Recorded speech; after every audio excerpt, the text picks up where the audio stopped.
What's up, folks? How we doing tonight? I am Adam, Sports Talking It, and we got the crew with us tonight. Rich, Rich won't be. He might be joining us. You never know. Rich came down with another knee infection in the Lord. hospital bed. He said he might jump in from the hospital bed. We'll see what happens. But anyway, let's get things rolling. Dylan, take it over. Hello, and by the way, where is Hoss? Because all Texan and Saint fan has apparently gone incognito tonight. That's because they both lost in the same week. He hates it. He needs 2 bags on his head. No, 2.5. Yeah. And then we've got a Lion fan, Jeremy. We've got a Bear fan, Ken, and then I can't believe he made it. He made it into the stream tonight because, well, the Ravens flew south for the winter, or at least for Monday Night Football. It's been a long time since I've heard the Ravens get killed publicly like this. It's been a minute. Like everything I heard isn't today a good was feeling. Hardball, y'all stupid. No, I mean, it's been a minute.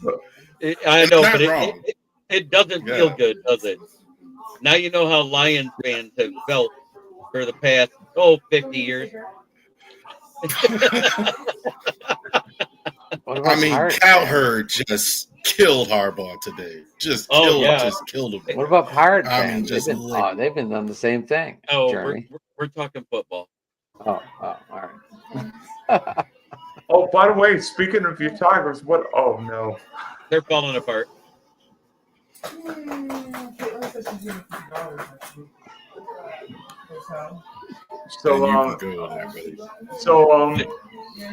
Unless you were hiding under a rock or sleeping, the Lions and Ravens played Monday night, and for the first time in a long time, a team beat up the Baltimore Ravens, and that'd be the Lions running for 224 yards in a 38-30 game, but never even felt that close in the second half. So, Jeremy, Rav, what happened? I mean, Jeremy, I don't know about you, but the Lions. I predicted it. When it was 38-24, it was almost the exact score that I predicted in my review. I literally said they might win it by 2 scores if everything goes the way Lions fans did. Now, granted, they got a garbage time touchdown at the 30-second mark but it doesn't matter. I literally had 45-31 as the final score. If the Lions would have scored that touchdown, got the ball back and got a touchdown, how close would that score have been?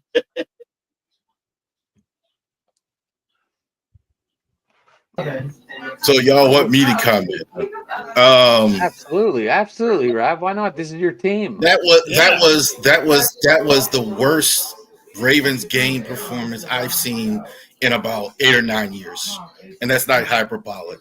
A lot of times when the Ravens lose games, they give away games, like you saw in Buffalo.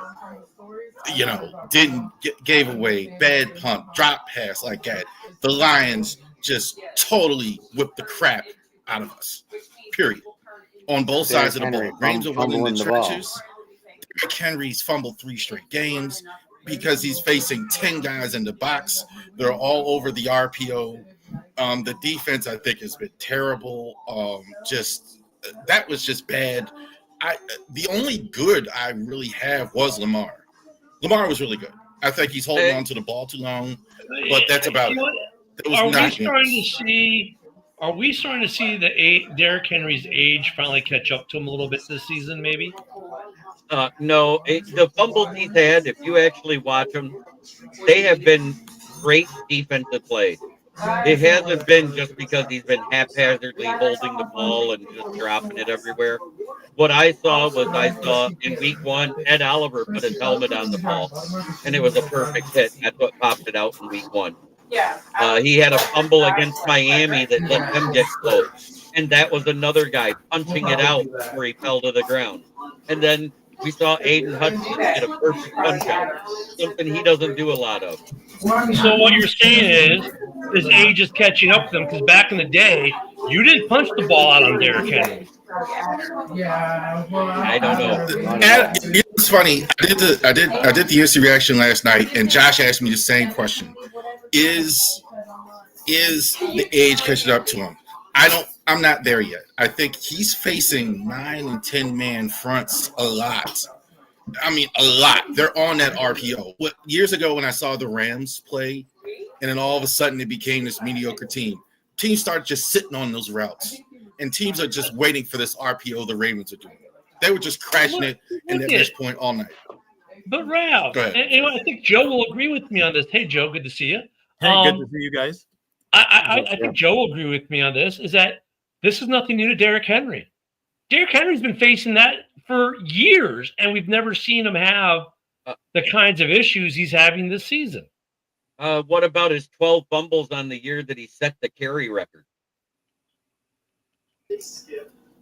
And those were all the same things, just perfectly punched out balls every time. I mean, look, if age is catching up to him, I mean, dude, look at, he's still awesome, right? Even if age is catching up to a little, I don't think that's like the big factor, but 3 games in a row, man, it's becoming a trend. That's not good if you're Baltimore. Baltimore already has the problem of defensive injuries, and they've never been the same since Patrick Queen left. So, remember I said week 1 was rough with the Lions and communication problems, correct? Remember I said that? No, because I was not here. You were here the week 1. Oh, prior to the game. 1. Yeah. Prior. Yeah. Prior to week 2, prior to us playing the Chicago on this very show. Oh, I was gone for that.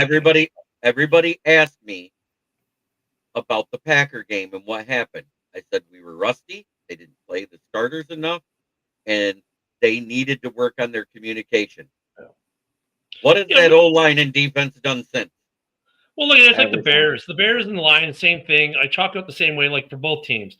Week 1 was for the Bears more than the Lions because you had the continuity of your OC and DC haven't been there and not as much change, but you still had new coordinators.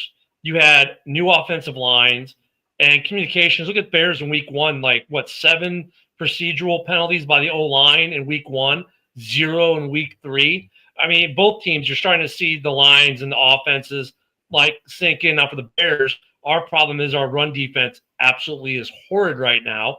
In fact, Baltimore might actually last night looked worse than the Bears on run defense, which blows my mind. But now when I go to Baltimore, I say, well, okay, they got injuries, and they've actually been getting worse, progressively worse on the run ever since they let Patrick Queen leave the building. But I want to say this because I was said, wow, is week 1 going to be what we see out of your coordinators? Because that was very vanilla play calling, blah, blah, blah, blah, blah. No, it's picking up. But I said, just wait. I said, Ben Johnson comes to town week 2, and I guarantee you, Dan Campbell's going to browbeat this team into shape. And now actually, week 2, the Bears losing helped us get browbeat for week 3. And they even mentioned it, they still haven't really opened up the playbook, especially defensively, because Dennis Allen's like, well, who are my corners? I don't know how much I can trust them. Now he's starting to trust Tyreek Stevenson and other guys. You saw the playbook open up. Same thing in Detroit after the week 1 loss. You're seeing they're opening up the playbook. The communication's getting better. But when I go to Baltimore, which is so surprising to me that Baltimore is 1-2, and I look at how poorly they played last time, the run defense, I get it, because since Queen left, the run defense has been getting progressively worse. But every other aspect of that game for Baltimore last night did not look like the Baltimore. I agree with you, Rav. Maybe the worst Baltimore game I've seen in a long time. I don't know, 8 years, but maybe. I want to bring up 2 games that had basically the same staff minus a couple of rookies, right? 2 years ago when we played in Baltimore, we got housed and only scored 6 points. I remember that game. Yep, yeah, housed. Ben Johnson was the offensive coordinator, and we did not have Rags in that game. And I'm not using that as an excuse. I'm making a point. We don't have Rags this year, and we go in there with a new old ski and score 38 points. And the rookie had nothing to do with it because he was not targeted once. I mean, Rav, I think the Ravens bounce back this week. Harbaugh is going to whoop some asses this week at practice, but my problem for the Ravens, and while this was probably the worst showing I've seen the Ravens have in a while, they got to do something on defense, man.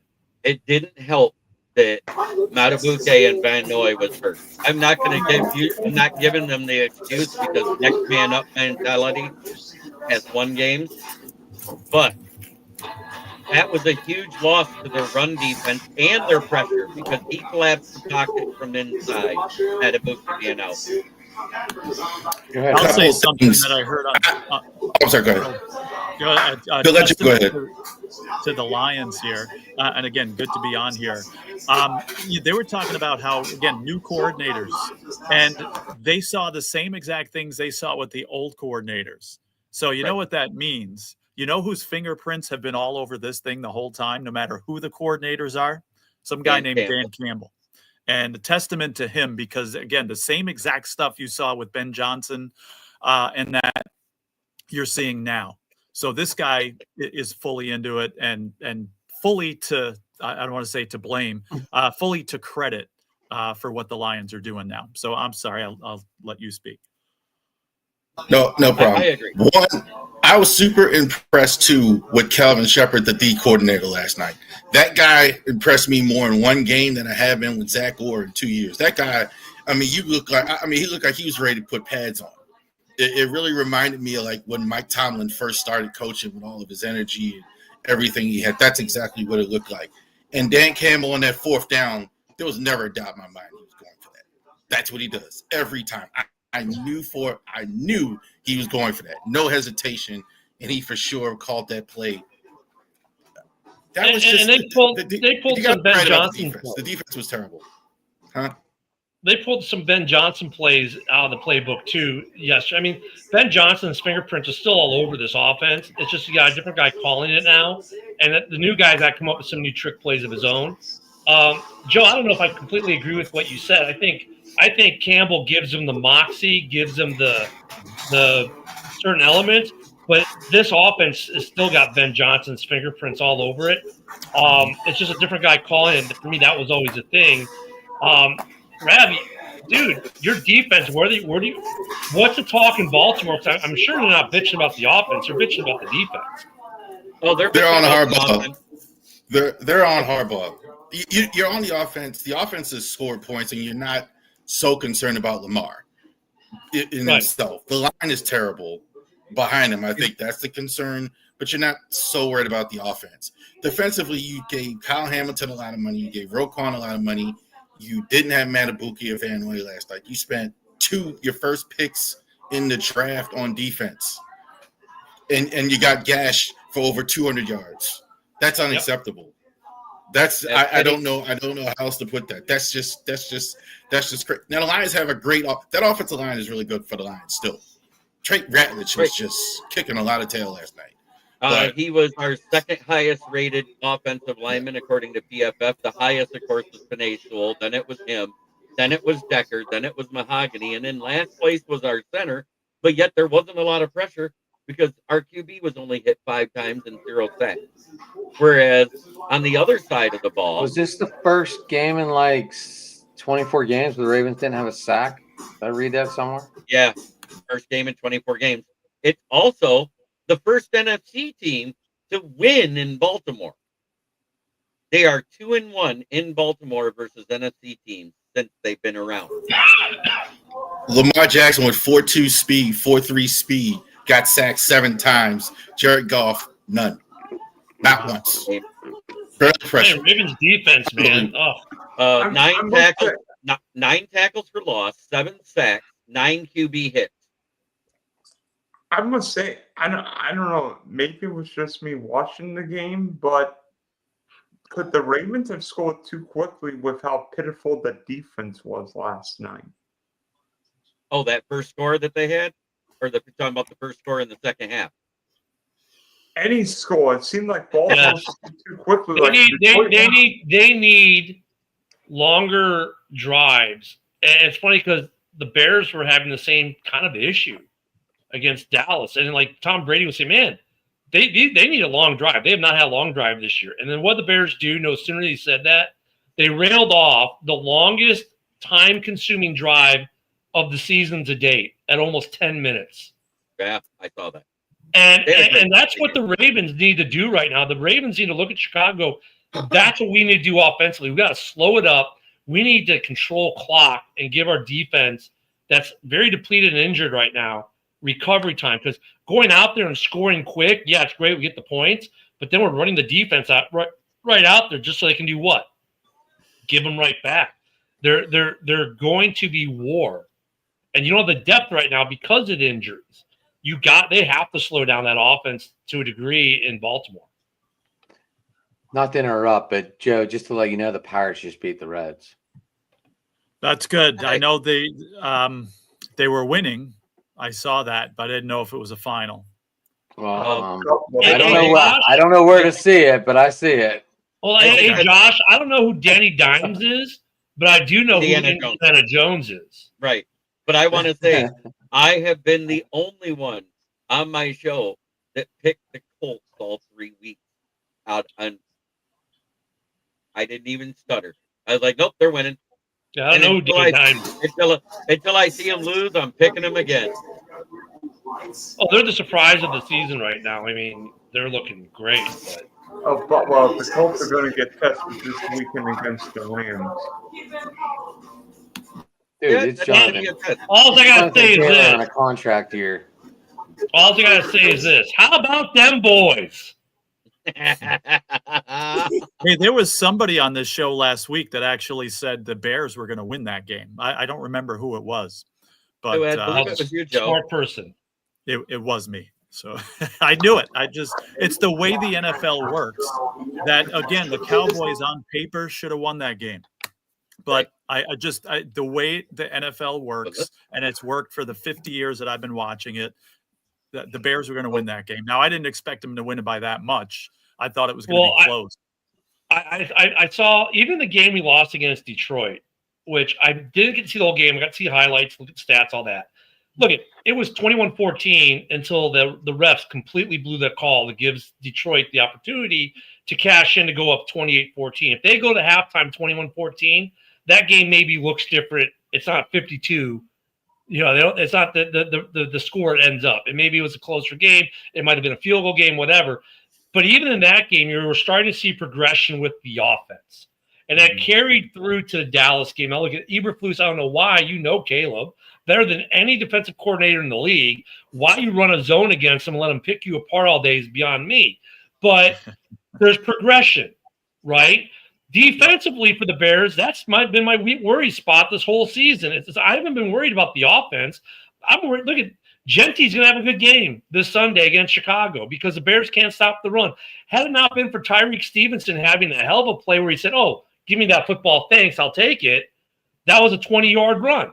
So the Bears still have issues defensively, but offensively, we're seeing the progression that we need to see. We're seeing the progression defensively very, very slowly, and part of that's Allen not having two of his best corners at all, and now Jalen's out for the season. Spider-Man hasn't played yet.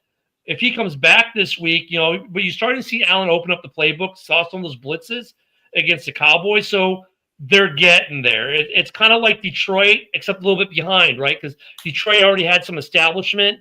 The Bears didn't have that establishment. They're building that now. The most impressive part for me was this. One flag on the offensive line for a hold on that Darnell Wright committed. No pre-snap penalties, 0 sacks, only 7 pressures where Caleb had to hurry and do something.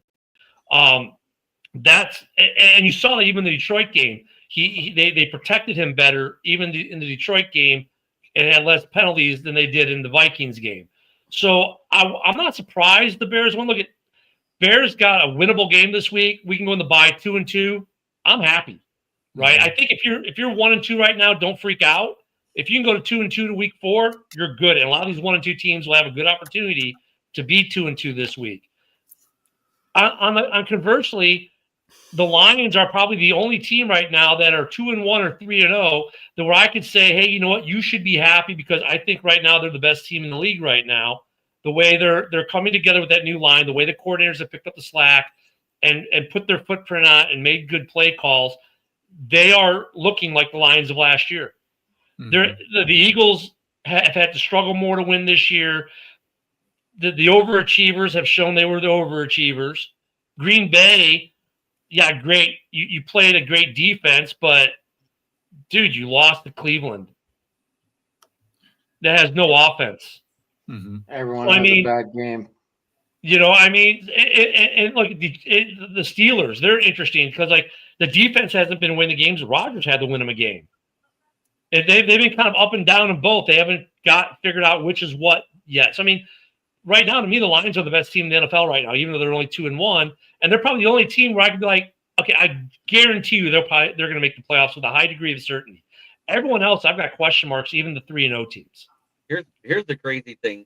This is it's only been done 5 times in Lions history. We are second in the NFL with 11 sacks right now. Guess what team is undefeated but is sitting 30th? The Chargers. I don't know. The Eagles. Wow. The Eagles are 30th in sacks right now. So I'm kind of getting annoyed because everybody says, "Oh man, I wish we had Howie Roseman in Detroit. He at least makes big splash trades." How's that work to fix the pressure problem? When what I saw last night, it looked like there wasn't a pressure problem. Did you guys see a pressure problem in that game? No.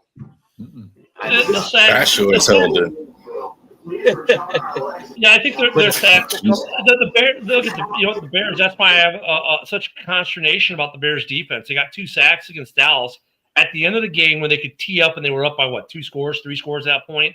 But during the meat of the game, nothing. And the turnovers, interceptions were more on Dak making bad throws, receivers making bad plays. The only takeaway that was really a good defensive play was Tyreek Stevenson stripping the ball on the run.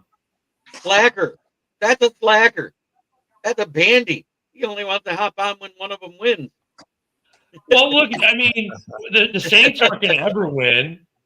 So yeah, baby Mahomes will never live up to that name. Who's his other team? So when we're not going to see you till like what, February? Who's his other team? We won't see him till the UFL show. Wait, which is his other team? I know it's the Saints. Which is the Texans? Oh yeah. We might not. They're going to win. I love you, brother, but we might not see you for a while because where the hell is CJ? See, it's funny because CJ Stroud's a great example though, because here's a guy in his rookie year set the league on fire, and since then what? And then you got a guy like Caleb or some of these other guys who came in the rookie year with a decent rookie year, but then set the league on fire. And so people are like, oh my God. But now they're starting to progress and look really good. Caleb with a 142.6 this week, right? A 107.3 on the season. You know, I mean, Josh Allen, like his first 2 years were hot garbage up there. Now, of course, he's the patron saint of Buffalo. It's funny how when these guys come out hot like CJ Stroud did his rookie year, they don't maintain it. And we're kind of seeing a little bit of that with Jaden Daniels this year, too. Where's Bo Nix this year? So I expected. I gotta tell you, I'm glad you brought that up. This group of quarterbacks, there's a lot. I mean, it's funny. They talked about Caleb Williams all week. Caleb Williams before the Cowboy game. After the Bears gave up 52 points, where you should have been talking about the bad defense. But this whole group of young guys, Penix, May, Bryce Young, I'm not so sure a lot of them. And this kind of goes to the point. Like you have Sam Darnold playing well, you have Daniel Jones playing well. That's kind of that Indiana Jones. That's what Brett Merceberger called him, Indiana Jones.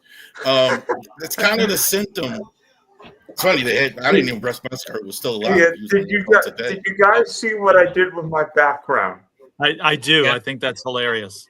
Yeah, there's something wrong with you there. I like it. Yeah, like the young quarterbacks are not, except for Jaden Daniels. I think Daniels will be fine. I think he was injured, so I think, but yeah. Some questions. Caleb's only one. Even the loss to Detroit, Caleb's stat line was really good. You know, the thing that frustrates me that I saw in Caleb in week 3 was the 35-yarder, the 65-yarder. You know, like wow. You know, if you make some throws, you're like, did he just really do that?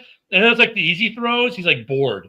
He's like, yeah, whatever. And then they don't make it. You're like, dude, what the hell? Like, you got to make the easy throws. But really, like, you know, Ravi, all these young guys. I mean, Bryce Young, though, he's getting better. He's developing. So I put him in with Caleb, like a guy that a lot of guys, oh my God, was he the right guy? We're going to be looking for a new quarterback. Well, not really. He's improving. It's the guys who are all hot. Oh, this guy is the future. Look how awesome he was his rookie year. And then it's like, dude, these are guys in 32. Look at Mitch Trubisky's rookie year was great with Matt Nagy, or second year with Matt Nagy was great. Then what happened? It's like I'd rather have what's happened with Caleb and Bryce Young than what's happening with CJ Stroud. Stroud is terrible on the road for whatever reason. He's in Houston playing. He's fine. He's on the road. He's been terrible every time. The biggest mistake the Texans made was trading away Laramie Tunstall. They have not been the same offensive line. Last year he got hurt and the offensive line fell apart. This year they trade him away and it looks worse. He's getting sacked like he makes Lamar Jackson's sack day look good. I don't know what it is, but Houston's offensive line has been great since Stroud's been there, and it's only getting worse. I mean, why trade Laramie? And then the Texans draft Jane Higgins and Jalen Noel. Don't play either guy. Houston. And I'm saying this as a Jag fan. Hello, Texans. CJ Stroud's getting killed. Why the bleep aren't you playing young wide receivers? Get some freaking linemen. Otherwise, CJ Stroud's going to become David Cole 2.0, and you're going to be looking for another blooming quarterback. You've got a great – Houston's given up 14, 20, and 17 points in 3 weeks, and are 0-3. The Texan defense is playing its you know what. And the Texans have played Baker and the Rams. Right. So it's not like they're playing the crappy Titans or the I was Browns. It's not 5 times. It's only 4 times through the first 3 weeks in Lions history that they've had 11 sacks. It was this year. The time before that was 2010. The time before that was 1997. And the time before that was 1983. You know what's significant about that? The only year they didn't make the playoffs was 2010, and that's because the decade. Most Lions fans weren't alive then. But the decade of despair, the Millen era. And the other thing the Texans didn't expect is the way the Colts have looked either. That's like you would think, even with all their problems, but you never know with the way the Colts have played here at the start. That's a problem too. So you're 3 games in the loss column already. Those 3 daughters that are running that team look like they're doing a pretty damn good job. Yep. Yeah, Daniel Jones is looking a heck of a lot better than the quarterback who was just benched in New York. You get him out of the big city, no big media anymore. All of a sudden, the difference is offensive line. I was just going to say the same thing. Indy has an offensive line. New York Giants are still trying to find one. They keep drafting weapons. They keep drafting defense, and they do not attack. They had made horrible decisions. Type of people on the offense. The media market thing, though, there's some credence to that argument, though, because if you're in a major market like New York, Chicago, LA, that added weight of that massive media machine drilling down on you constantly, it can affect you. And it didn't affect Caleb yet, and now maybe because they're doing better, it won't. But look what it did to Darnold. Look what it's did to Sanchez. Look at what it's done to a lot of guys in those major markets. And then they go on to other places in the smaller markets, and all of a sudden they're fine. But so I agree with you, JB, that yes, offensive line is part of it. But there is some credence to the major market doldrums because of the media. I understand that. But at the same time, if they had an offensive line, the game that they played against Dallas when Russ wasn't getting hit, what was he doing? He was lighting that team up. They were able to block. Why? They don't have pass rusher. They traded their only pass rusher away.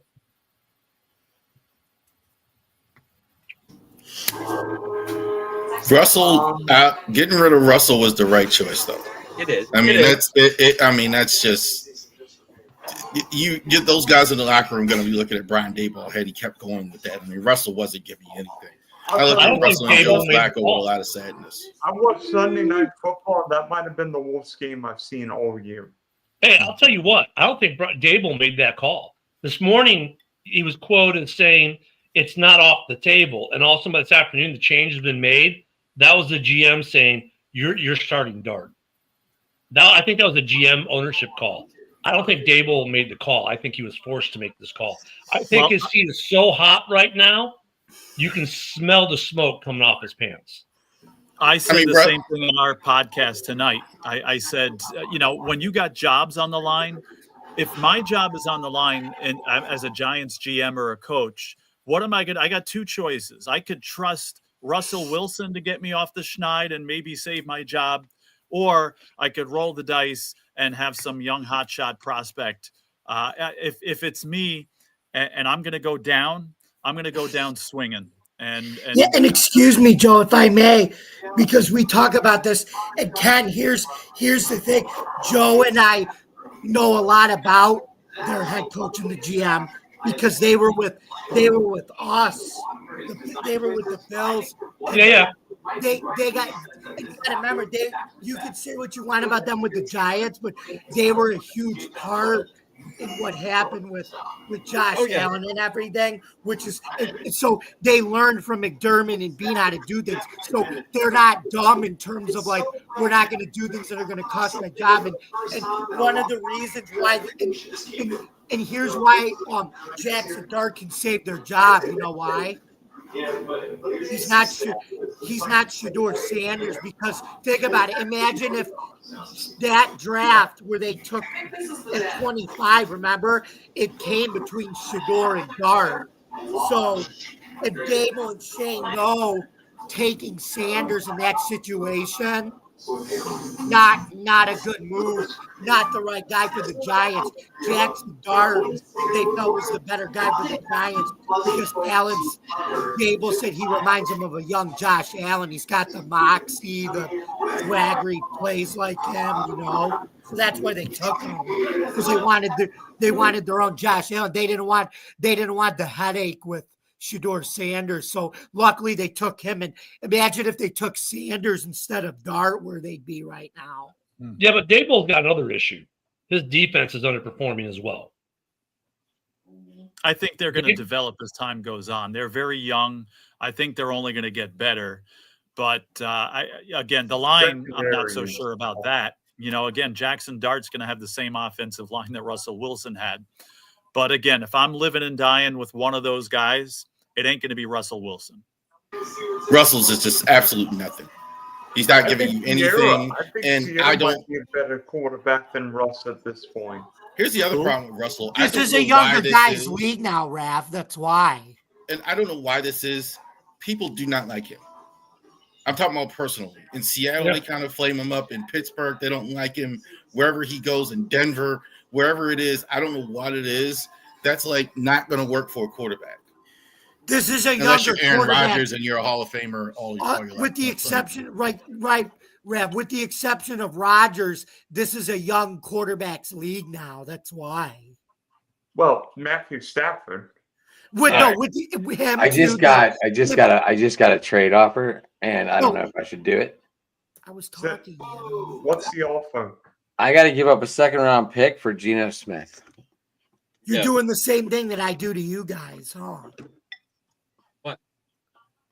Nothing. I was talking. I just told him no. Okay. We can talk about it. All right, Jamie, continue. Sorry. No, but what I was saying, with the exception of Matthew Stafford and Aaron Rodgers, like I said, it's the same thing with the NBA. This is the next generation. Is Baker a young guy? Huh? You consider Baker a young guy? Fair. Jeremy, did you hit it? Baker, is he a young guy? Is Josh Allen considered a young guy? There are exceptions to the rule, but I'm saying it's a younger quarterbacks league. Now, let me say younger, Ken. Different vocab. Well, that's just cyclic. The NFL goes through that every 5 or 6 years. That's part of the cyclic nature. I mean, yeah. But it's basically from Josh Allen and Baker's generation to Caleb's generation. That's what the league is. A lot of these young guys, quarterbacks, I'm going to say it one more time, are struggling. I don't think you're seeing it in college this year. A lot of the guys we thought were going to be good, Arch Manning, Cubic, and all that, not good. Hold on. If a lot Arch of these young Sam Houston quarterbacks all year, we'd see greatness. exactly. Like a lot of these Penix. Yeah, if you're Atlanta, how long do you run? May, If you're Atlanta, how long do you let Penix do this before you really go? I got a healthy Kirk Cousins, who before the injury against Nola last year set team records and was winning games. At what point do you go, Penix was a mistake, we need to turn to Cousins? Jeremy, I think that's why they Jamie. didn't get rid of Cousins in the first place. I know. if they I'm were waiting to do the completely music. Waiting for a little. There we go.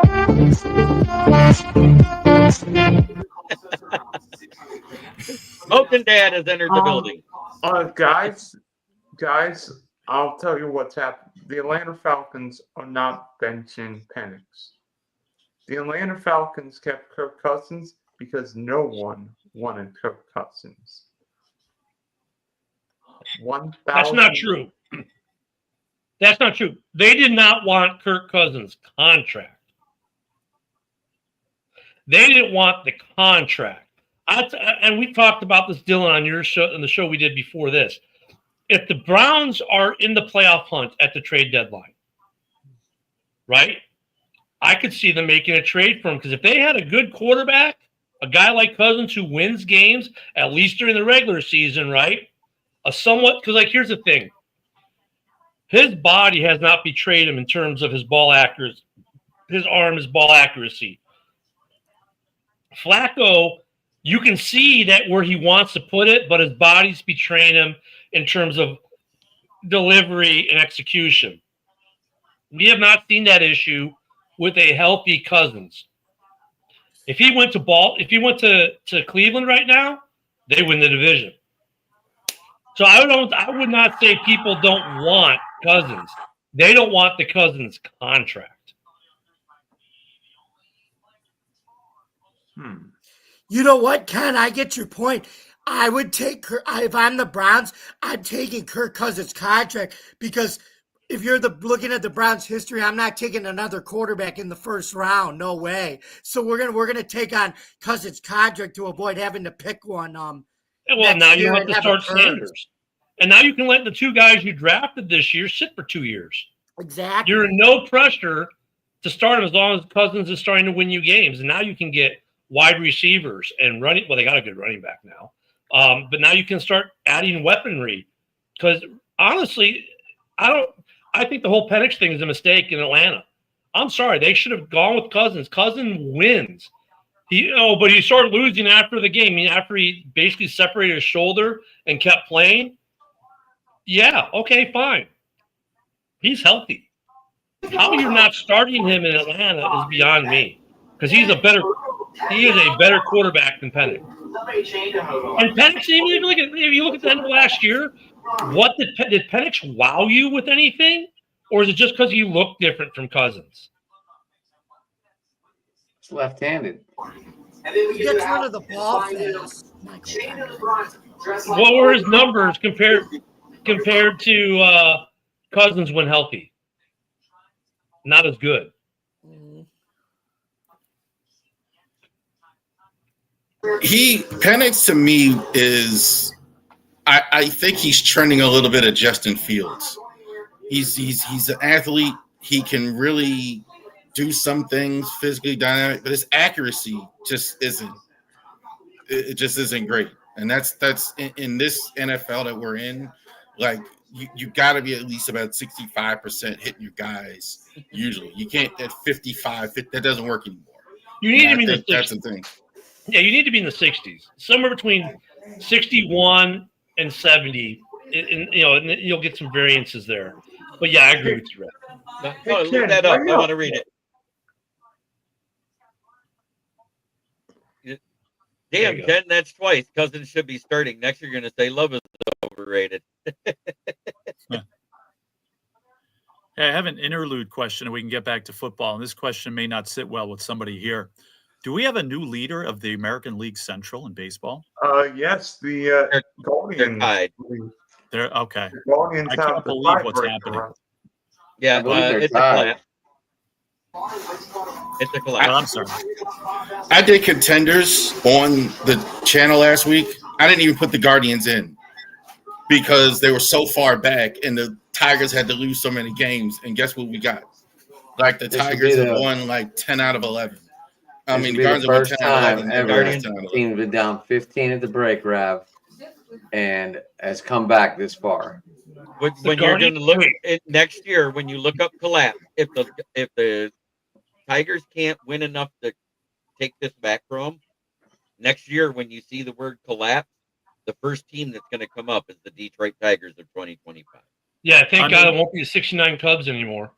No offense, but I mean, this team might not even make the playoffs. Right. If we don't win the division, we won't. I already Yeah. looked at it. That's crazy. Why? The Guardians were above the Astros. Well, the Astros are. There right- I are think 3 they're teams tied. in the East with 85 wins or more. There's another team in the West with 85 wins or more. No, there's The not. Astros were tied with the. The Astros have Yeah. 84. The Astros have 84 wins. I'm saying you watch. If we stay at 85, if we don't win another game, we will not make the playoff. Mark my Yeah. word. I think it's wow. I love it. I got a question. Third When did worst Marvel team get a since baseball team? Who? Marvel. I don't know. I mean, I'm thinking like the Guardians. I mean, are they protecting the galaxy or something? What's going on here? No, they're named after a bridge. Stupidest thing in baseball was changing the Indians to Oh, freaking Guardians. They're still I the agree. Indians, in my opinion. And they still, and Cleveland fans, if you talk to them, still say the Tribe. Yeah. They still call them that. All of them. They do not Well, change. Redskin Chief fans Wahoo, still say baby. Redskin fans still go around saying HTTR. Yep. Yeah, they don't. They still tomahawk chop. They still, yeah, so they don't. You I know, refuse. of course, the Lions fans are like, let's stop talking about baseball because Detroit's sucking. Let's admit it. The Tigers are sucking right now. And the Lions look good. And the Lions are looking great. Hey, the Cubs clinched. They clinched the Yes. spot. Happy with that. The Bears are looking better. I have Maybe to add, maybe you don't now don't have to watch as much hockey when the Hawks aren't doing so well this year. out of his 11 catches, there was one that was really significant last night, and that was the touchdown that Amon-Ra St. Brown had. Did anybody hear the audio as he walked up to the camera? Because I No. have it ready to play down here. Oh God. Is that it? No, Richard? do not do that. Do not do that. Don't not we'll do play it. it. Touchdown, Detroit. What a throw and catch. I know what he said. Oh Lord. What did he say? I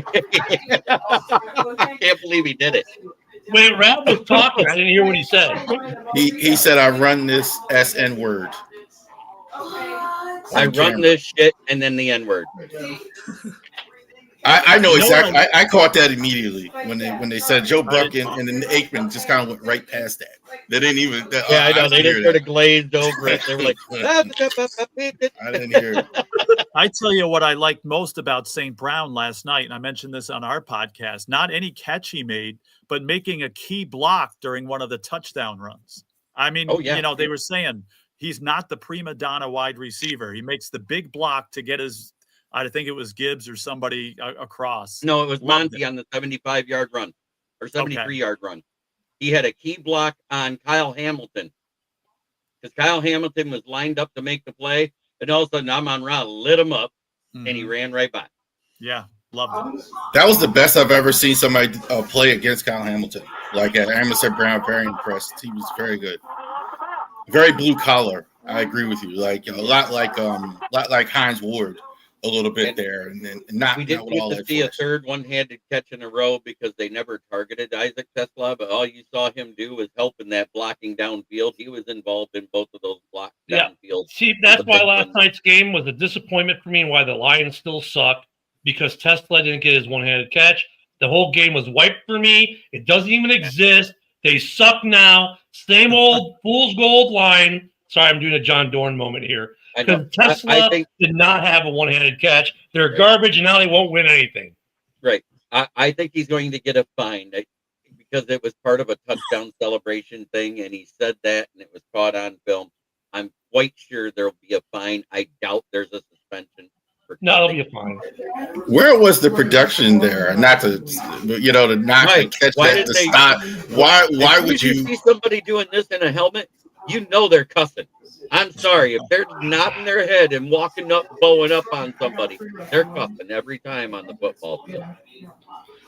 I think they figured because they were talking, the commentators were talking over it. If the way the bleep button works is, they would have actually also bleeped out Buck and Aikman. Right. So I think that's where the problem lies. So it was buried into their word. So if they would have cut the sound, it would have cut off Aikman and Buck too, and St. Brown. So, and it happened so quickly, and it was behind the other voices. I don't think they thought people would catch it, but yeah, people caught it. Oh yeah. Are you guys Yeah, telling me bro, football baby. players curse on the field? Never. No. They're Okay. angels. I didn't think so. You mean to use the N-word and other racial and sexual slurs on the field? I cannot believe that. Impossible.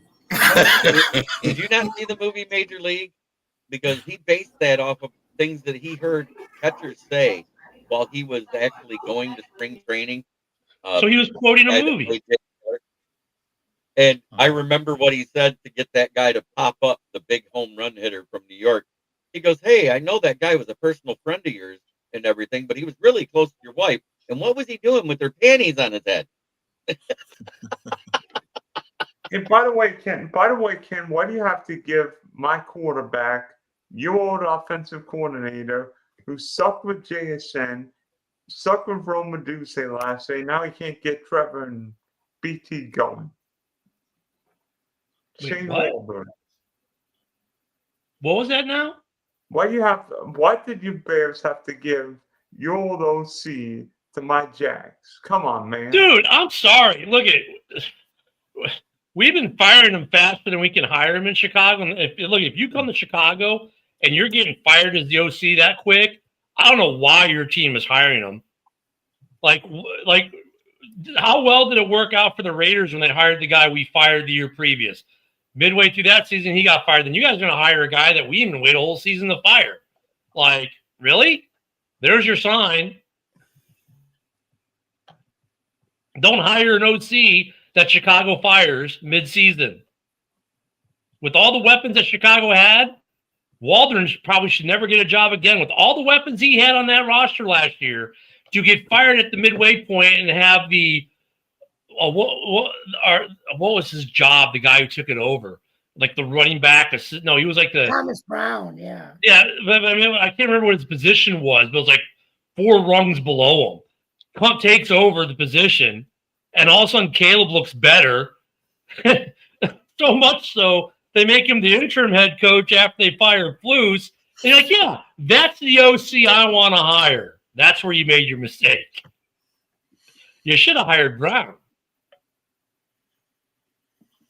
Yeah, but you got Leon, the quarterback whisperer, Cohen as head coach. Waldron's terrible. Yeah.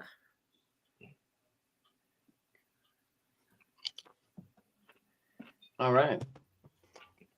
What else we got, boys? What do we got this week?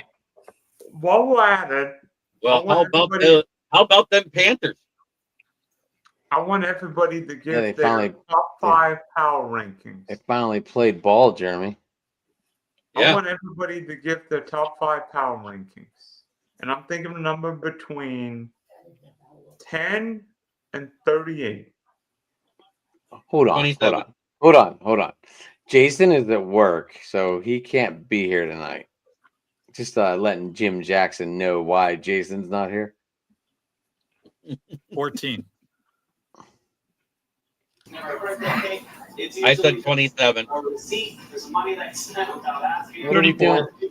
6. 20. 17. Jamie is correct. 17 for Josh Allen. Damn it. What do you win? What kind of prize you win, Jerm? You get to go first. That's your prize. You get to go first. So who got it? Me? No, Or Jamie. Jamie. Okay, Jamie. Who's your top 5? Who's your top 5 power ranking? Number one, I got Detroit. Number 2, Buffalo. 3, let's go with the Eagles.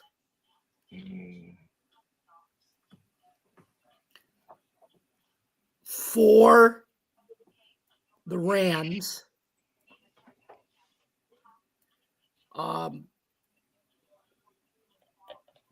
5. Let me see what. Dylan, I'm going to say 5, but how about Jacksonville? Wow. Okay. 2-1 with Liam Cohen. You never know. You could go somewhere. So Yeah, our wins have come against the Panthers and Texans. I'll follow that up. At 5, I got the LA Rams. At 4, I got the Los Angeles Chargers. At 3, I got the Detroit Lions. At 2, I got the Buffalo Bills. And at number 1, I still got the Philadelphia Eagles. Okay. Till they lose a game, I'm not dropping them. You never know. Yo, What's that? I agree with JB, except come against the Panthers. I'll put Philadelphia at 3. And I'm going to put the Detroit Lions at 1. Joe. All right. I got the Lions at 5 yet. I got the Packers still 4. I know they had a bad loss. I got to put them ahead of the Lions because of the victory there. Number 3, I'm going to go with the San Diego Chargers. And yes, I said San Diego, just like I say Indians and Redskins. So the San Diego Chargers at number 3, Buffalo Bills at number 2. And I'm the same with Jeremy. Until the Eagles lose, they're number 1. Charles. I got the Rams at 5. That was about the goofiest loss I've ever saw. 2 black kicks. I still like them. I have them 5. The Chargers are good. Justin Herbert's finally looking like the guy that might take him somewhere. We're still early, but Justin Herbert's looking really good. The Lions, I thought that was very impressive. I mean, that was at 3. They were excellent. Buffalo, number 2, 3-0. As well as a little worried about their defense. And I agree. I think Philly hasn't even played their best yet, and they've won against 3 good teams. Philly won. Buffalo, number 2. Where is Animal? The police getting him? Joe, I mean, look, you're the only one who's had the Packers in the top 5. I want to know why. Well, they looked very impressive. Now, again, I said this after the first 2 games that they were both in Green Bay. Again, beating, it seemed like in those 2 games, the opponent didn't have a chance. Now, again, somebody said it, I don't know who it was that said, hey, teams have bad games sometimes. And I just chalk it up to a bad game against the Browns. I mean, it's week 3. I still think they're going to be a force all the way through in the NFC this year. I think they're well-rounded. Defensively, I think they're better than people think. Offensively, they're solid. I think they're a Super Bowl contender. And again, one bad skip. Now, if they have another bad game or 2 like that in the near future, then I change my mind. But right now, again, especially those first 2 games, they looked unbeatable. And Josh, the Browns, I think the Browns are really good. But they have shit for offense. And that's why I can't even have the Packers in top 5. Because Josh, you let a team that can't score points beat you. Josh, what the heck Right? you And been I get that you played a good defense with Myles Garrett. But the Browns showed the entire NFL what Packer fans didn't already know, supposedly, even though in the playoffs they said this is what you do. You run right at Micah Parsons and you gain 6 to 8 yards a carry. But Micah will get you 2 yards in the backfield. Sure, 1 out of every 3 or 4 attempts. I'm taking those odds if I'm an offensive coordinator with a good running team. So, and I look at week 1, That's not because the Packers were good. That's because the Lions were in disarray. Packers might have the best defense in the league. Week see. two- It's been better in 3 weeks than They've Green given Bay. up 44 points. They've given No. up 44 points. I think that's the lowest in the league, right? Look at Yeah. in week one, they play a Lions team that's in complete disarray offensively. They're not communicating. The Lions committing penalties. They're just not. They're not there. Week two, they play the overachieving team from last year. They're going to be so good because they went to NFC Championship. No, they overachieved. Washington did. They overachieved. Then they come to face an actual defense, and what happens? They lose to the Browns, a team that a lot of us on this very show said would finish in last place in their division. The Browns, like I said, you can't sleep on it. If they keep it close, they have a chance. If they get an actual quarterback that can do what his brain's trying to do, because Flacco knows what to do, Flacco's body just doesn't let him do it right now for whatever reason. But they lost the game because their offense didn't score any points. Well, That's why they lost, not because of their defense. Well, and Love made a bad interception. Yeah, Love's a little inconsistent some weeks. But when they play a team that can establish the run on them, Green Bay, no. I mean, we'll see. I think their defense is for real. And again, it's 3 weeks in, so we don't know. Yeah. But it'll be interesting. I think they're going to be there in the end. I really do. By the way, That- my 49ers? Those guys are 3-0, by the way. Despite whatever else has happened. my top 5 power rankings, I'll give you a hint. My MVP through 3 weeks is on the number 1 team. And it's not Josh Allen. Probably Jalen Hurts. Well, you know what? Right team, wrong person. I've got the Eagles 5. I don't know what you list. I have not been impressed with the Eagles one iota this year. I think the Eagles are a little fortunate to be 3-0. I think the Rams should have beaten them, which is why even though the Eagles won the game, I have the Rams in front of the Eagles. I think the Rams have a significant head coach advantage. I think Stafford and Devontae Adams, Puka, and balled out this year. Sure, A.J. Brown scares the living bejeebers out of every Rams defensive back, but I think the Rams get a cornerback before the deadline. 3, I have the Packers, best defense in the NFL, and Jordan Love's not going to stinking up. 2, I have the Buffalo Bills. I'm still worried about Buffalo's secondary. 2 mince me of that on Thursday night. But Josh Allen's amazing. And can anyone guess who my number 1 team is through 3 Lions. weeks? I was going The to say Lions. Lions. Chargers?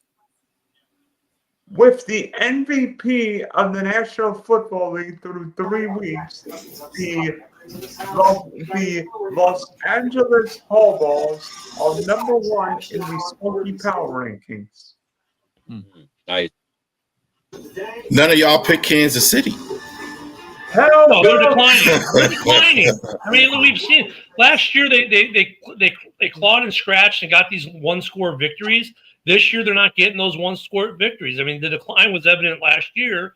They made another Super Bowl run out of it, but they're not the team they were 2 years ago or 3 years ago.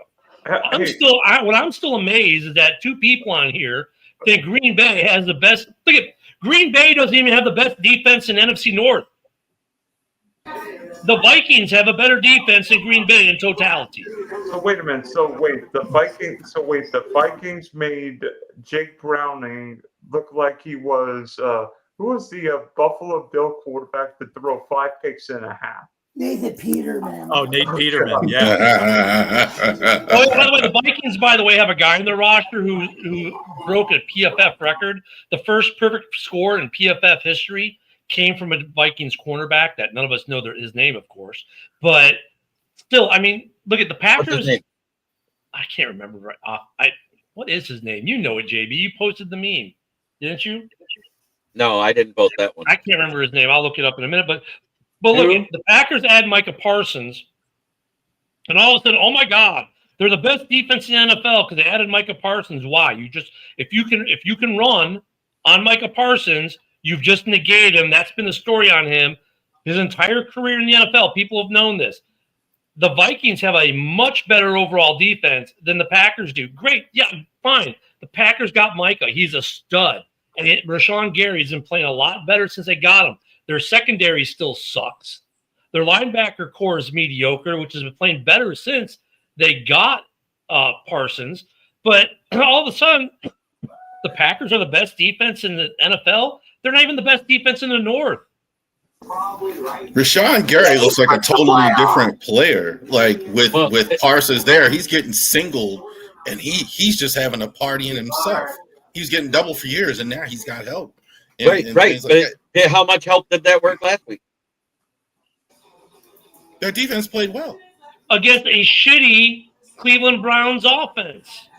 Okay, I mean, I agree. I mean, I don't know if they're the best defense in the NFL, but they're in the top 5 in my opinion. And again, they're going to play well all year. Yeah, and they're going to keep their team in games. But Joe, Ken's right. Remember what Buffalo did to Micah Parsons against the Cowboys? We just ran it. We ran it down their throats, and we killed Dallas. Remember, because of that. Yeah, and he's right about that. But the thing is, again, that the Packers defense was very good without Micah Parsons, and that just made him a little bit better. All right, so again, it's early, and we don't know. But I'm just saying, if you can establish a run against them, which don't look at week 1 against the Lions and think that's the Lions' run game. That was probably the worst run performance I've seen out of Detroit in 3 years. If Buffalo plays Green Bay in the Super Bowl, I would bet Buffalo and James Cook to just run it right at the. Oh yeah, but watch what happens when they go to Detroit later in the year. They're going to truck. They're just going to. It's Knuckles and Sonic at Micah Parsons the entire freaking game. Look at Micah Parsons to the Packers as Khalil Mack to the Bears in 2018. Okay, you get that initial high and rush, right, and then the magic kind of fades away. And here's the thing too, it's not like Jordan Love. I'm not saying he sucks, Jim, so don't, because I know you said something earlier that I would say this. His quarterback rating's a 110, right, for this season. By comparison, Caleb has a 107. Okay. Offensively, they're not getting it done either. I mean, in one play, Luther Burden has a better season in 3 games of Golden. They're not getting it done offensively. Green Bay, they're getting this hype because they made this big move. And Green Bay fans, I've said this, JB's heard me say it 1,000 times. They should be ecstatic. They should be talking some trash, right? Because it's a big swing. It's a big move. It's a game changer. But it doesn't make them Super Bowl contenders all of a sudden. It doesn't make them the best defense in the North. It doesn't even make them winning the North. I still think they won't. But I picked the Lions in the beginning of the season, and I'm going to stick by that. But they have a chance, and they're a Super Bowl contender, in my opinion. And I'm not a fan. All four teams in the North still have a chance. I'm just a little lost why you're so convinced like Minnesota's so far ahead of Green Bay. I agree with you on Minnesota's defense. I think the defense has been underrated for years. But all this stuff where they're so far ahead, it's not that they're far ahead. They're just better. They have a little bit better secondary than Green Bay does. Their pass rush is just as effective as Green Bay with Micah Parsons. However, they are a lot better against the run than Green Bay is. So, I mean, there's some other little pieces of it. Scheme-wise, I mean, they've got a better coordinator. He's better. He calls better plays, I think. But Green Bay's been the best of the worst for so long. They're overselling themselves because they're so used to being able to say we're the best, but they're not. I mean, look at the end of this week, you could have if the Lions should happen to lose this week. I'm not saying they're going to, right? And if the Vikings happen to lose this week, the whole division can end up being 2-2 at this point. This is a close division. Green Bay is a better team because of Micah Parsons, but I don't know if that changes where they're going to fall in the division. Luckily for me and the Bears, they get the Bears late in the season, which is good for me, bad for them, because by that point, The offensive line should be nice and gelled. Things should be clicking in Chicago, and we're going to be a team you don't want to play. But Green Bay, honestly, Michael Parsons, great addition, yes, but he's got a major flaw, and everyone knows it. Yeah, And I look can at- tell you And right now, Dallas, the is Lions Dallas has a young destroy them when guy. they play again. Dallas has a young guy on their roster. There's a reason why they let Michael walk, and he had pretty decent impact on that Bears game. Mhm. I think I'm gonna head out, guys. Swanky Spectrum Sports at Dylan at Sports One, Big D Podcast. Check me all over the place. And by the way, Hoss, thanks for the show last week. And you know what? Maybe we'll win in the Bay Area. Although San Francisco is going to be hard. I think the Bills end up playing the Saints this weekend. The Bills are what, a 15, 16-point favorite? Guess what? Yeah, I think so. They're going to win by 17. Are all in one game. Just for Allen, right? Yeah, 34-17. That's my prediction. Don't you, and Jeremy, don't you guys play the Brownies, right? Yeah, we play the good Cleveland game. Browns. And Charles, you play some team named the Chiefs, so go beat Mahomes by 15, please.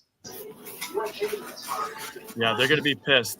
And hey, if he's going, I'm going. I have a 12-hour day ahead of me tomorrow, so I'm going to head out as well. Joe Dell Sports Twitter X. Jamie and I have our Bills conversation room on Tuesdays as well. So I'm going to head out too. Great talking to you guys. Have a good one, Joe. Hope to do it again soon. Thanks, Joe. The name of the player I couldn't remember with the perfect PFF grade of a 99.9, Isaiah Rodgers from the Vikings. Yeah, I remember Isaiah Rodgers. He was the one that got hurt a couple of years ago for another team. I mean, and look, I get it. They kicked the shell of the Bengals, but they're a more complete defense than Green Bay. But they have no quarterback. They have no quarterback. That Minnesota stop. You keep Minnesota. Wentz actually might be better than what they had before. Wayne McCarthy. I don't know if he is. No, but I mean, offensively, I would take Jordan Love over JJ McCarthy. But I mean, we're talking defenses here. The Packers' defense isn't all that. It's like they're the second best defense probably right now. Right now, they're the second best defense in the division. The Bears are the worst defense in the division. The Lions are going to get better, though. The Bears are going to get better, though. I mean, all of them are going to get better. But the Packers are not light years ahead of anyone in this division defensively. But you're in the division with three probably top 10 defenses. At least, yeah. Yeah, three. Like the Lions, you could put in the top 10. The Vikings, you could put in the top 10. The Packers. The Bears aren't there yet, but if things, the Bears aren't there yet, but they have the potential to get there once they start opening up the playbook and they can figure out the cornerback, and that's due to injury. Now you can tell the impact, but yeah, I at least three top 10.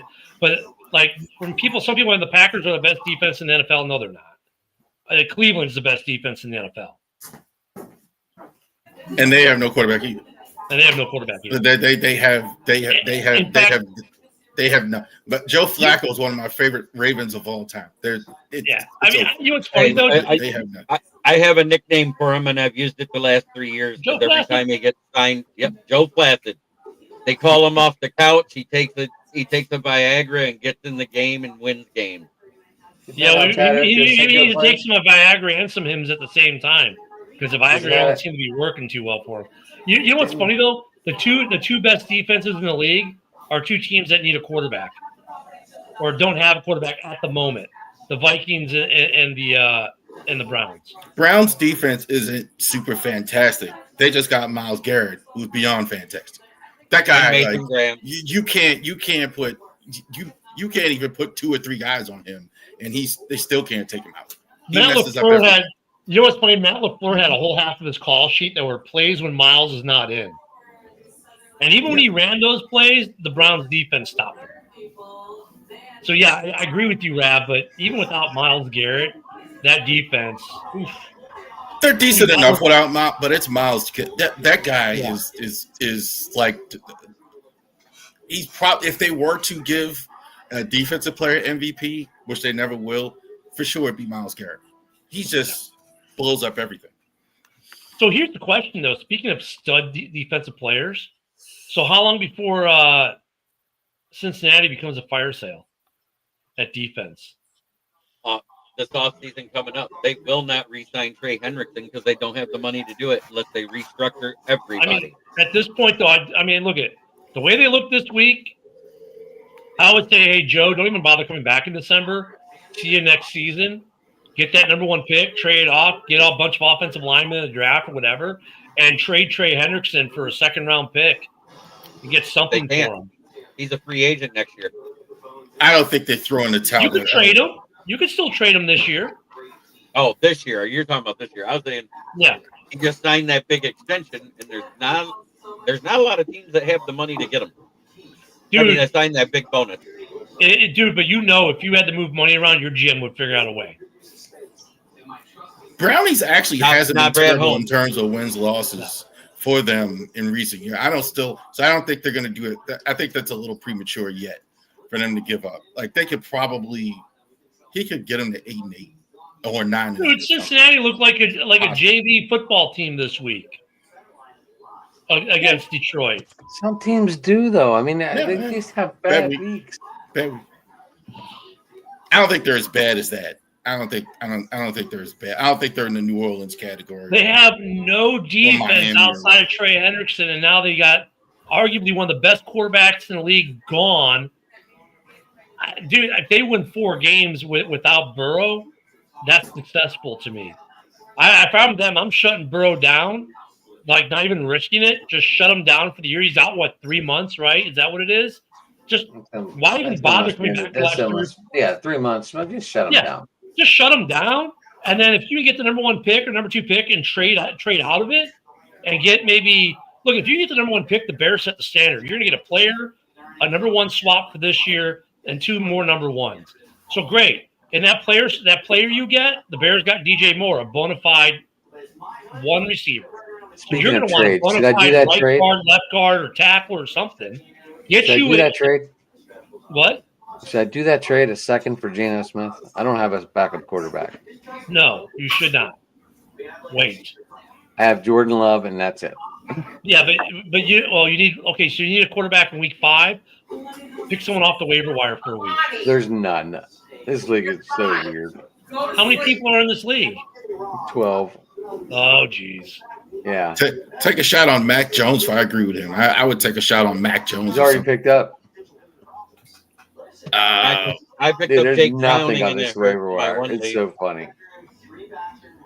But I mean, if you have no other options, but a second-round pick for next year's fantasy draft is what you're going to give up for a bye-week quarterback. You're better off is going without a quarterback and take the L for week 5. But it's a super flex. So wait, I start Geno Smith every week. So wait, Mike Evans is out too? Mike Evans might be out for a while.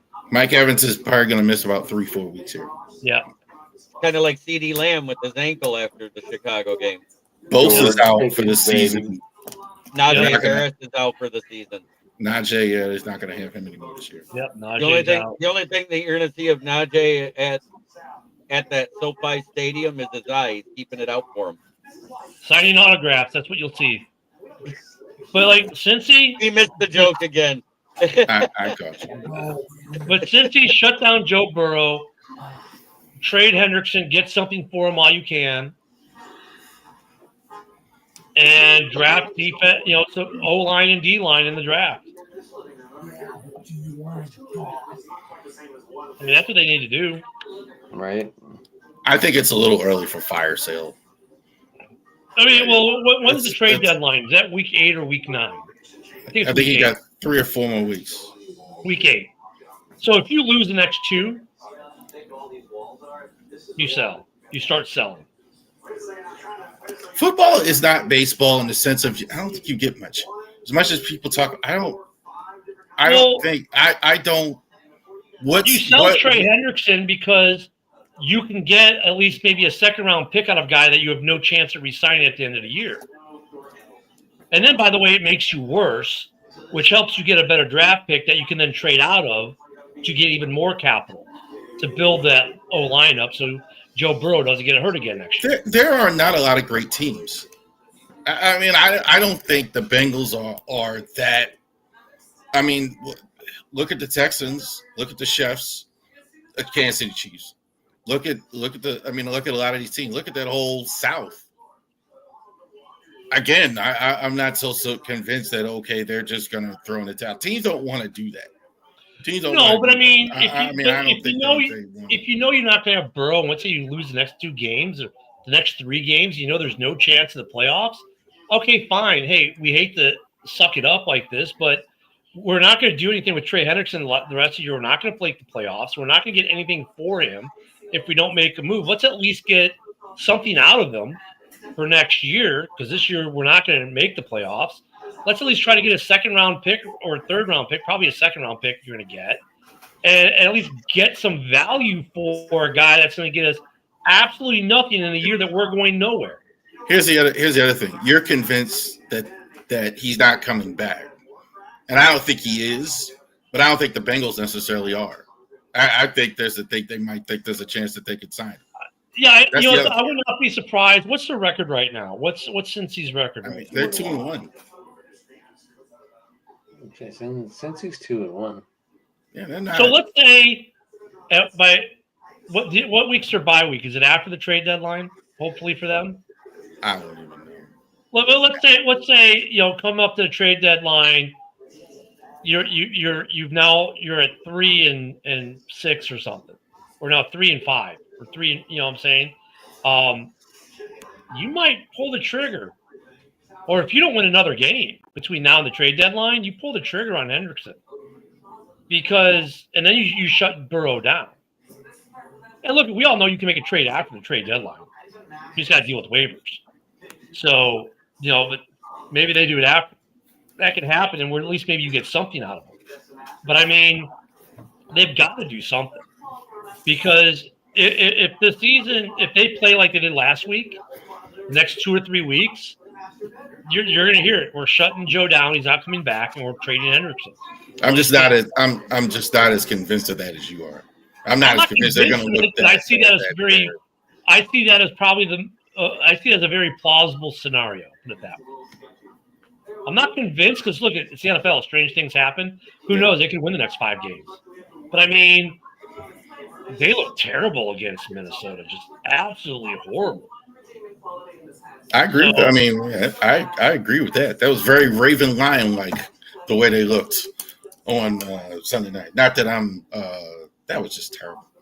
That was just terrible. It was great Monday night. I don't know what you're talking about. I thought it was fantastic. I disagree with you, good sir. That sucked, brother. What you want to know? Okay, this is what I'm going to say, and this is where I'm going to defend Calvin Shepard over an Aaron Glenn ran defense. We saw a quarterback spy 3 times in 4 years with Aaron Glenn's defense. We saw it 20% of the time versus Lamar Jackson and the Ravens last night. You never saw that out of AG consistently with a mobile quarterback. It was so prominent that even Lamar Jackson said, man, they had a spy on me, and every time I turned around, someone had to grab a hold of my leg. Calvin Shepard was very impressive. Very impressive. He looks like he could put pads on. He was a former player. He was very much like Dan Campbell running a defense. He did a lot of gutsy things on the field, and I don't know. And honestly, I'm with you. I don't know why more teams don't spy Lamar. It's almost like they're scared to do it. Certainly at this point in his career, I understand how fast he is, but you could certainly at least give a spy at least part of the game. I think there's a reason for that though too, because when you spy on him, his arm is developed to the point now he burns you with the pass, and maybe that's what. It's kind of like, look at the last touchdown Caleb threw. They had to put a spy on Caleb because the Bears are using Caleb with some designed runs and his mobility, and that forced Eberflus to put a spy on him on that 4th and goal. And when they did that, that left DJ Moore wide open. He burned you because of the spy. I think that's why a lot of people don't have stopped spying on Jamar, because the rub on him was all you do is run. Well, now he's been throwing more, so the run hasn't been as prevalent. So that's why they took the spy off. But I agree that you should have the spy more on end than they do. Than people do. The way you beat Lamar is what teams do, what smart teams do. You maintain your lanes, the discipline. When you're playing a great quarterback like that, when you play Peyton Manning, Brady, or Lamar, the discipline, you got to stay in that. And that's what they were doing. Put Lamar in there with Brady and Peyton Manning? Yeah, a great. I mean, they're not similar style, but I'm talking about a great quarterback. You got to maintain discipline in the terms of the way you play. Like you want to blitz Peyton Manning the whole game, and he's going to just chew you up every time. Brady would always do it. Same with Josh Allen. He's waiting for that. He just kills. Well, you know what? In a weird way, same thing with Justin Fields. Like blitz me, right? Not for my blind side. I don't know what's coming because I'm just going to run, and I'm going to, it's the same thing with Fields. You blitz him, he's just going to run and get first downs. I mean, there are guys like that. Lamar is better than Fields is. He was better at using his arm. Now Fields is getting better at that. That's why there's always been that comparison with the two. Keegan, to answer Keegan's questions, what do you guys think? If you had Jamar Chase on your fantasy team, I mean, look, Jamar can't throw the ball to himself. Well, it's happened once or twice in the league, I guess. But would you trade Jamar Chase if you're a fantasy owner of Jamar Chase right now? Absolutely not. It's untradeable. If it's not a keeper league. If it's a keeper league, you obviously don't. I don't think you do anyway. I don't think. Where are you getting a Jamar Chase? Right? I mean, I don't. I understand there's no Burrow, but I mean. Wow, we're basing this all off one game. This is that's what I'm saying. I was about to say. I think maybe you wait a week or two on that. Yeah, I don't. This is like week 1 overreaction week, people. It's the first week you've seen without Joe Burrow. Yeah, I think you wait 2 weeks. If in 2 weeks it's like it was this week, you might have. It's no different than my take on the Bears. Until I see them do it 2 or 3 weeks in a row, I'm not going to say they're in yet because we saw that they couldn't finish 2 weeks in a row. Period. Josh said he's been underperforming every weekend. Look, here's the thing. It depends on what you're getting for Chase, too. Like, if you get a guy who's performing right now and you know he's going to perform for the season, sure, trade him. But I would still wait a week or two because, who else is that guy going to throw to? Well, he's going to throw to Chase a lot. So, but I'd give it a week or two, but don't trade for Golden. He's not going to do much for you in Green Bay. Chase, I'm not trading him. Justin Jefferson, I'm not trading him. There's certain guys I'm just not going to do it. He's just on that. Yeah, if it's a keeper league, you definitely don't do it. Right? If it's a keeper league, you definitely hold on to Chase because you're going to keep him for next year. But yeah, I'd watch the next 2 or 3 weeks, man, and see how it's looking in Cincy, man. If it still looks like hot garbage, and you can get a good trade that's going to help your team. Saquon's off to a somewhat slow start. I'm not trading him. I mean, I guess it also depends on how deep your wide receiving core in your fantasy team is too. Barkley, I wouldn't trade him either. Like I wouldn't. I'm keeping him, despite of that. Some guys you just don't do that. They're going to come around for sure. There's nothing to think about. Like I would probably take. I don't know. Well, never mind. I mean, I agree with Rav for about the next 2 weeks. If his numbers are still sucky. And Cincinnati can't deliver the ball to him, and you can get good value. And you would say, I don't know how deep you are at wide receiver on your team, but if you got other good wide receivers, let's say you got a Dunze on your team, maybe you got Keenan Allen on your team, you got some guys who are producing and look like they'll continue to produce, and you can go without Chase and make the trade. It depends what the rest of your roster looks like. If you got Puka on your team as well, then maybe make the trade. If let's say you're getting a good running back and you're weak at running back. I mean, there's a lot, too, saying, do I trade Chase? I mean, what does the rest of your team look like? I mean, that's got to be part of your consideration, but I would wait a week or two. I think that would be a fair way of putting it.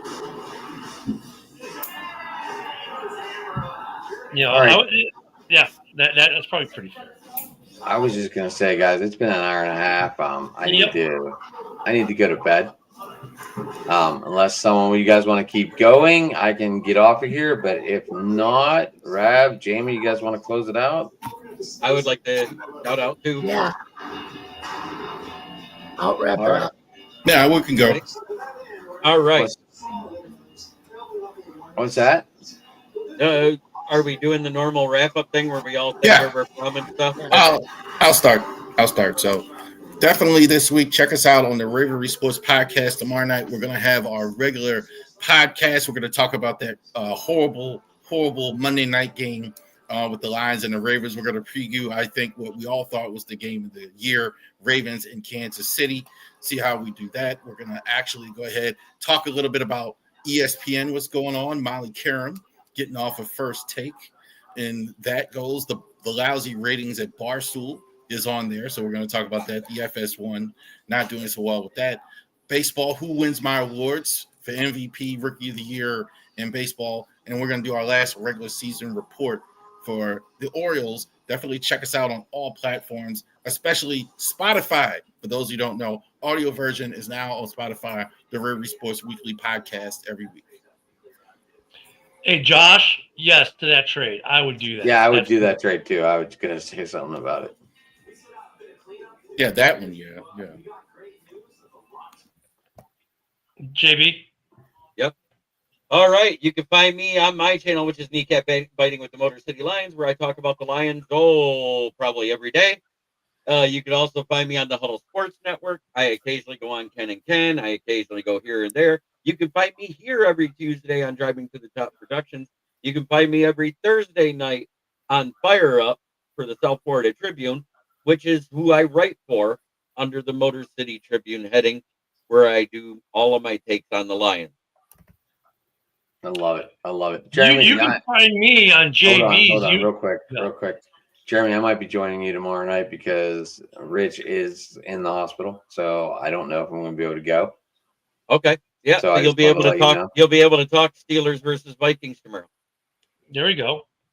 Yeah, so I might bring my show over to yours tomorrow night if you don't mind. I don't mind. You're there. I'll send you a link, brother. As far as I know, unless Rich says he can go, it's the only way things might change. Or if it's like the last time and he's just getting out and he would rather be a part of something than run it, he's more than welcome to join us too. Okay. I'll let you know. Well, just send me the link and I'll let you know. And of course, you can catch me on JB's YouTube. You can catch me on my YouTube at Ken the Bear Fan. You can catch me at Ken the Bear Fan on X. On the Huddle every month. You can catch me on all those every Monday through Friday, 10 a.m. to 11 a.m. Central. I've been on vacation for 2 weeks. You can catch me here every Tuesday. You can catch me Wednesday nights at 7 p.m. Yeah, every day. You can catch me Monday through Friday. The only day I take off is Saturday. You can catch me Wednesday nights at 7 p.m. Central for the House Hard Report, and then right after that on JB's Roundtable. And then Sunday morning for pregame at 11 a.m. Central for another House Hall Report. Like I said, you can get me at Ken the Bear Fan on either X or YouTube. Or you can get me in the Huddle. You can get me on JB's YouTube. I'm and now that I'm back from the wonderful 2-week vacation and the Alaska cruise, which Catch a Can, shout out to you guys in Catch a Can. Met some Bears fans out there. I highly suggest you take a Alaska cruise if you ever get the opportunity. And I'll just say that. But yeah, that's where you can get me. All right. You can get me at Sports Talk. Get on Twitter, guys. Like I said, tomorrow's show, I got to move that light over a little bit, huh? I'm really in a dark shadow. Yeah, anyway, it's a real dark shadow over there. I'm in the dark shadow mode. It's Halloween kind of thing. You're in the Shadowland.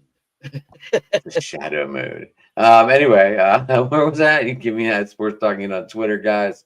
You can get me at Driving to the Top Productions. Hit that like, subscribe button. Hit the notification button. You can get me at the Driving to the Top. You can get me, maybe tomorrow night you'll get me over at the Huddle, and we'll bring that show all together, and how many are we going for tomorrow? 13K? 14? I don't know. Maybe 15. See what happens. Yeah. So like I said, tomorrow's show for me and Rich is up in limbo right now. And Jamie, clear us up. Rich.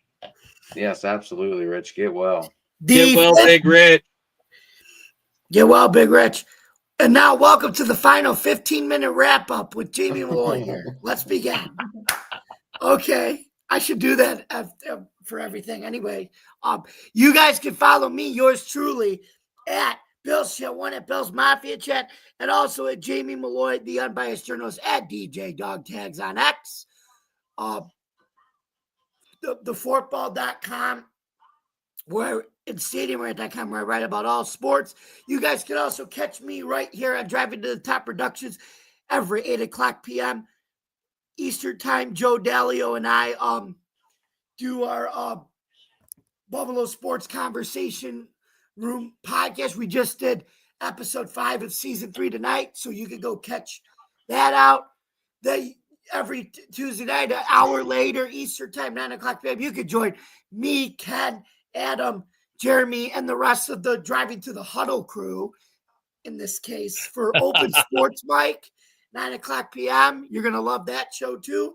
And tomorrow, Wednesday night, before I go on, you can catch me on Jeremy's show, and Ken and Kitty Ken, the Bears fan, no, Kitty Ken's a Packers fan. Yeah, Kitty Ken, the Packers fan, meow, on and Ralph Norm on Norm on the Huddle Sports Network. So you can catch us. You can catch that one on YouTube, Fire Stick, Roku TV, YouTube, and Facebook. You can take your pick with that one. And then tomorrow night, I'm actually going to be, before that, I'll be joining Marcus Hay on his channel, On the Go for Driving to the Top Productions, to talk about the Saints-Bills game and the preview of this week's NFL. And then every Thursday night, starting back in February 2026, we will be doing season 3 of the UFL with Marcus, Jeremy, and Adam. So thank you guys. Make sure to subscribe. Don't forget to like, comment, ring the bell for notifications.